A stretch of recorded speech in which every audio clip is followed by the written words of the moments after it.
Narito na ang News Authority ng Pilipino. Nangunguna sa serbisyo publiko. Magandang araw, Pilipinas! Maya Payaldo, Pampanga. Ngayon ay araw ng Biyernes, 13 de Desyembre, 2024.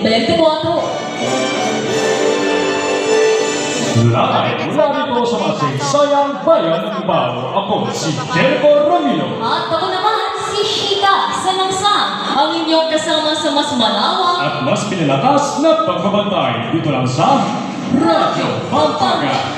Sa ulo ng mga pangang balita ngayong araw.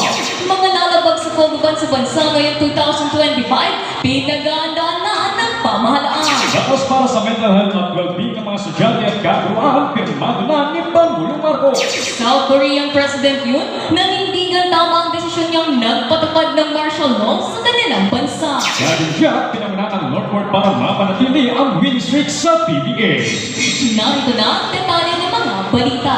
Sa pagtatapos ng 2024, magtatapos na rin ang araw para sa mga Philippine offshore drilling operations sa bansa dahil sa poguban. Pero nakahanda pa rin ang pamahalaan sa mga posibleng guerrilla operation. Nangako si Interior Secretary John Vicarmilla na hindi nila tatantanan ang mga nagbabalak na lumabag sa poguban at gumawa ng illegal na aktibidad. Base sa datos ng Philippine Amusement and Gaming Corporation, 7 license pogo na lang ang natitira sa bansa ngayon mula sa 60 dati at wala naman daw pasaway sa ngayon. Dahil ang mga balita, Shika, good news para sa mga estudyante at kaguluhan, ang isang panibagong batas para sa kanilang mental na kalusugan. At para sa detalye, narito si Kim Alansana. Sa layuning matutukan ang mental health ng mga basic education learner at school personnel, nilagdaan ni Pangulong Ferdinand Marcos Jr. ang Basic Education Mental Health and Wellbeing Promotion Act. Sa bisa ng bagong batas na ito, magkakaroon na ng akses ang mga estudyante at personnel para sa mental health, emotional development at iba pang support services. Layunin din ng bagong batas na masiguro ang kakayanin ng emosyon ng mga estudyante at guro ang mga nagbabagong hamon sa buhay. Ako si Kim Alansana para sa bayan. Kung po'y magbabalik matapos ang isang paalala. Uy, ang ganda naman sa Pampanga! Talaga naman! Maraming masarap na pagkain na nakakatakam. Kaya na lang ng sisig at tosino. Magiging malikhain at katapangan, mayaman din sa kasaysayan. Mahalaga Mayaman ating kultura, tunay na kayamanan ito. Inaprobahan ng Senate Bill No. 2797 o pagkilala sa Pampanga bilang Culinary Capital of the Philippines dahil sa masarap na pagkain at kontribusyon nito sa gastronomy and culinary heritage.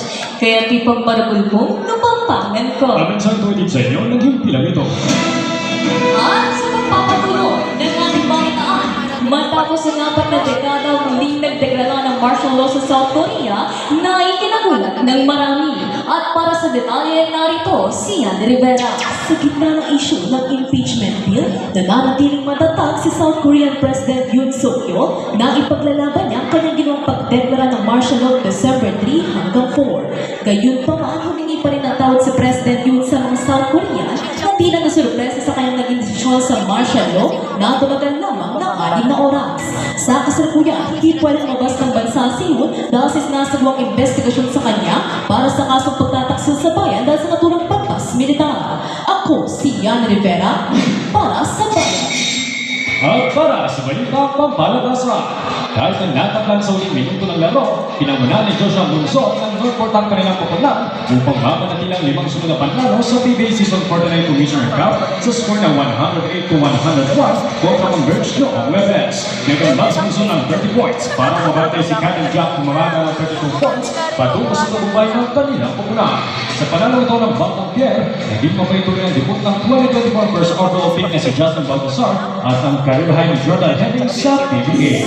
Yan ang mainit na balitang kinalap ng DZRP Integrated News. Balitang Radyo Pampanga Ang inyong tagapaghatid ng malaya at mapagpalayang balitaan. Patuloy kaming maninindigan para sa bayan.